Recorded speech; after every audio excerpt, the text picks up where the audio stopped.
नमस्कार सगळ्यांनो.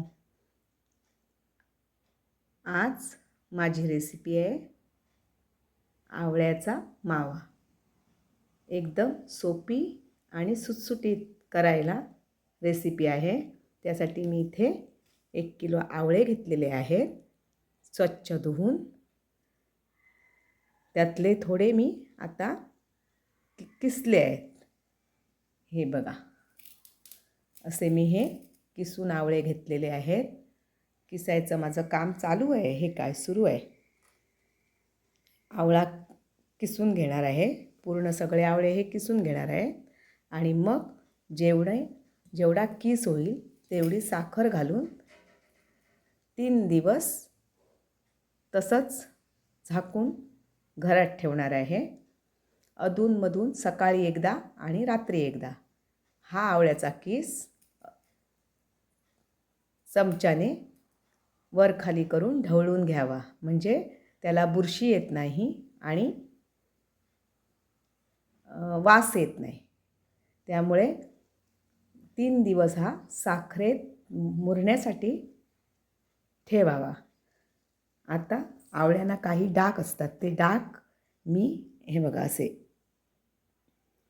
असं आवळ्यांना डाग असतात, मग ते मी सुरीने काढून घेऊन हे बघा सुरीने काढून घेतलेले आहेत. हे बघा असे, म्हणजे आवळ्याचा किस पांढरा शुभ्र होतो आणि एवढा मावा छान होतो ना. त्यात थोडं आलं किसून घालायचं, ते मी पुढे तुम्हाला या रेसिपीत दाखवणारच आहे. पण एकदम करायला सोपी पद्धत आणि एकदम पौष्टिक. आवळा म्हणजे हा शक्तिवर्धक आहे, केसांसाठी चांगला आहे, आपल्या स्किनसाठी चांगला आहे. त्यासाठी म्हणजे पित्ताचे त्रास काय असतील तर आवळा अतिशय गुणकारी आहे. त्यामुळे मी आता पुढची रेसिपी करायला सुरुवात करते. हा व्हिडिओ तुम्ही पूर्ण बघा, म्हणजे आपल्याला कधी आवळा मावा करायचा असेल तर सोपं जाईल. हे बघा, मी आता हे उरलेले आवळे किसून घेतलेले आहेत. ते आता असे पिळून रस काढून घेणार आहे. हे आवळ्याचं जो रस आलेला आहे ना, त्याचं छान सरबत करता येतं. ते टाकून द्यायचे नाही पाणी, त्याचं छान पौष्टिक सरबत होतं आणि खूप छान लागतं सरबत पण.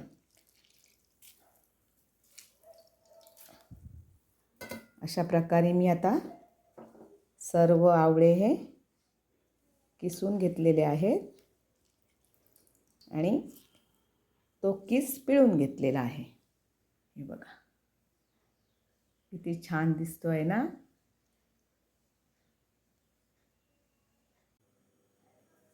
चला तर हा 1 किलो आवळ्याचा किस आहे, त्याला मी 1 किलो साखर घालणार आहे. त्यासाठी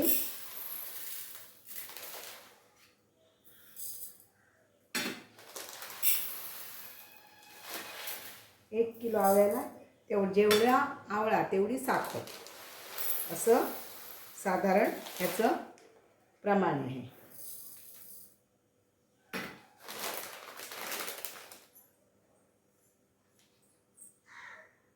मी जरा ना तो टोप छोटा पडतो आहे, तो जरा मोठा टोप घेते.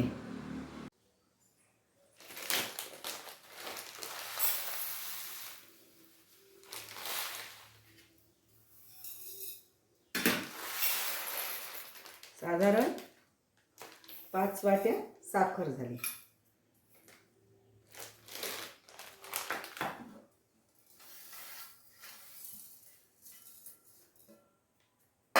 आता अधूनमधून ते सगळं मिश्रण ढवळून घेते, म्हणजे साखर व्यवस्थित लागेल. आणि ह्या माव्यात ना थोडंसं मी आलं किसून घालणार आहे. आल्याचा एक स्वाद खूप छान येतो आणि आलं पण एक पाचक आहे. आता साखरेचा पाक होऊन हा पूर्ण किस साखरेच्या पाकात छान 3 दिवस मुरवायचा. 3 दिवस झाकून ठेवायचा. सकाळी एकदा त्याला खालून वर वरून खाली असं परतून घ्यायचं, हलवून घ्यायचं, ढवळून घ्यायचं, काय तुम्हाला समजेल तसं. आणि नंतर तिसऱ्या दिवशी 3 दिवस झाले की चौथ्या दिवशी एका ताटात काढून हा किस उन्हात वाळवायचा. 1, 2, 3 उन्हं दाखवली की खडखडीत अगदी बरणीत भरून ठेवला की वर्षभर त्याला काहीही होत नाही. आता मी ह्याच्यात आलं घातलेलं आहे. आल्याचा एखादा तुकडा जरी जादा झाला तरी त्याचं काहीही साईड इफेक्ट होत नाही. आलं हे शरीराला अतिशय चांगलं आहे, पाचक आहे आणि आपल्या भुकेसाठी सुद्धा पचनाची क्रिया आल्यामुळे छान होते आणि आपल्याला भूकही लागते. त्यामुळे आल्याचा एखादा तुकडा जरी जादा झाला तरी काहीही घाबरण्यासारखं नाही. त्यामुळे आता मी ह्यात आलं घातलेलं आहे. आता वर खाली करून घेते आणि झाकून ठेवणार आहे हा किस. म्हणजे ह्या साखरेचा पाक तयार होईल छानपैकी आणि साखर छान आवळ्याच्या किसात मुरेल.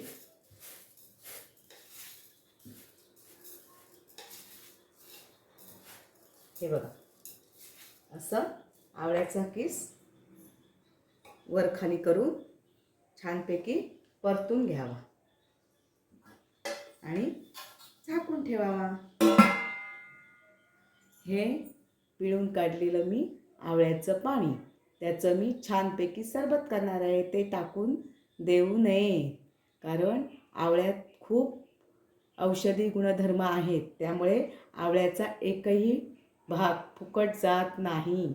आवळ्याच्या बिया ह्या रुजत घातल्यानंतर त्याची रोपं येतात, त्यामुळे बीचा पण उपयोग होतो आणि ह्याचं पाण्याचं सरबत होतं.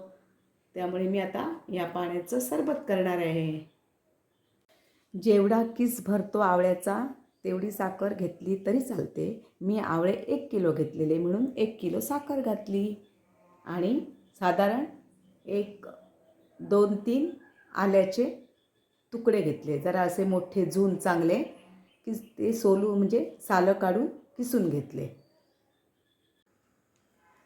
नमस्कार मैत्रिणींनो, आज आवळा मावा जो आपण केलेला होता त्याचा 3रा दिवस आहे. मी आता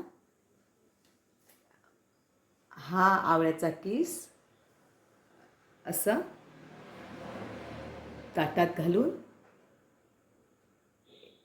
मी ते आता वाळवणार आहे. अशी मी 2 ताटं तयार केलेली आहेत. आता ती उन्हात ठेवणार आणि उन्हात 3 ते 4 दिवस चांगलं कडक ऊन त्याला मिळालं की ती अगदी खळखळीत असा आवळ्याचा मावा तयार होतो. त्यामुळे चला तर आता मी हे ताट उन्हात ठेवते. आजचा 2रा दिवस उन्हात वाळवण्यासाठी.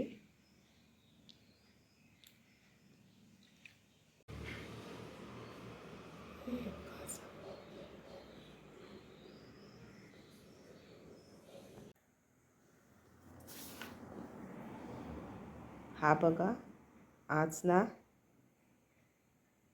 आवळा माव्यातना वाळवून 3रा दिवस अगदी अतिशय सुंदर असा झालेला आहे.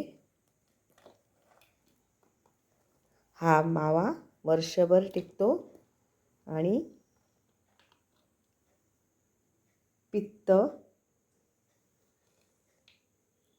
अपचन काय त्रास असेल आणि थोडासा एवढासा मावा तोंडात टाकला तरी अतिशय सुरेख लागतो. पचनक्रिया सुधारते.